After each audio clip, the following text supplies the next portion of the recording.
আসানসোল দক্ষিণের বিজেপি প্রার্থী অগ্নিমিত্রা পাল তার গাড়িতে হামলা করা হয়, গাড়ি ভাঙচুর করা হয়। কি অভিযোগ করছেন বিজেপি প্রার্থী একেবারে সরাসরি আমরা নজর রাখবো। আমাদের প্রতিনিধি প্রকাশ সিনহা রয়েছেন আমাদের সঙ্গে।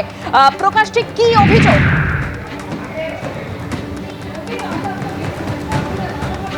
দেখেন, প্রথমেই তোমাকে ছবি দেখাবো। সকাল থেকেই অগ্নিমিত্রা পাল বিভিন্ন বুথে ঘুরছিলেন এবং আমরা দেখলাম যে রহমতনগর এলাকায় বুথের বাইরে এই ঘটনা ঘটেছে এবং তুমি সেই ছবি দেখতে পাচ্ছ।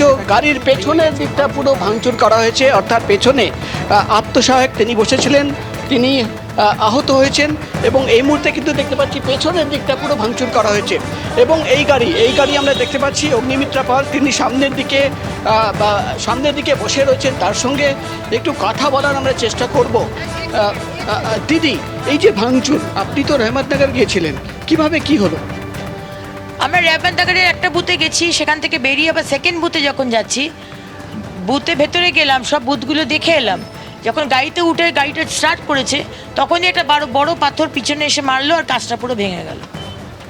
এর আগের বারেও তো একইভাবে 2021-এও তাই হয়েছে। 2021-এও এই সেম আগের বুথেও হয়েছে, স্টোন বেল্টিং করেছে। আজকে আবার তাই করছে। তার কারা করছে এটা বুঝতেই পারছেন, যারা চাইছে না যে আমি রহমতনগর আসি। রহমতনগর মাইনরিটি এলাকা, আমি 100 বার আসবো। আমি তাদেরও বিধায়ক, আমি তাদেরও প্রার্থী, আমি 100 বার আসবো। আপনাদের টিএমসির সম্পদ নয় মুসলমানরা, টিএমসি আমাদের, মুসলমানরা আমাদেরও কাছের লোক। সুতরাং আমাকে যদি ভয় পাইয়ে কাঁচ ভেঙে যদি চেষ্টা করেন, কিছু হবে না। আমি আবার যাব এবং দেখি সেন্ট্রাল ফোর্স কী করে। সেন্ট্রাল ফোর্স অ্যাকশন নিক। যারা পাথর ছুটছে, থানায় এসছেন, মানে অভিযোগ জানিয়েছেন? অভিযোগ লিখিত জানাইনি, আমি বড়বাবুকে এসে বললাম। বড়বাবু এখন ফোর্স নিয়ে ওখানে গেছে, আমি যাচ্ছি ওখানে। আপনারাও যাবেন তো চলুন। একেবারে সরাসরি প্রকাশ তুলে ধরছে ছবি যে যিনি বিজেপি প্রার্থী তার গাড়িতে হামলার ঘটনা ঘটেছে। সরাসরি তৃণমূল কংগ্রেসের বিরুদ্ধে অভিযোগ তুলছেন বিজেপি প্রার্থী। আর এরই মধ্যে আপনাদের ভোটের পার্সেন্টেজটা একবার জানায়। দুপুর 1টা পর্যন্ত 62% ভোট পড়েছে।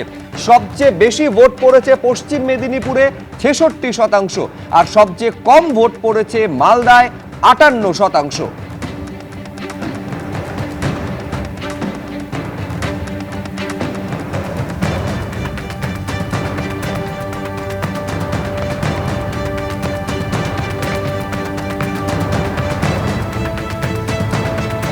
একাধিক জায়গা থেকে এই রকম উত্তেজনা অশান্তির খবর পাওয়া যাচ্ছে। যেমন এবার কোচবিহার উত্তরের ছবি রাখবো।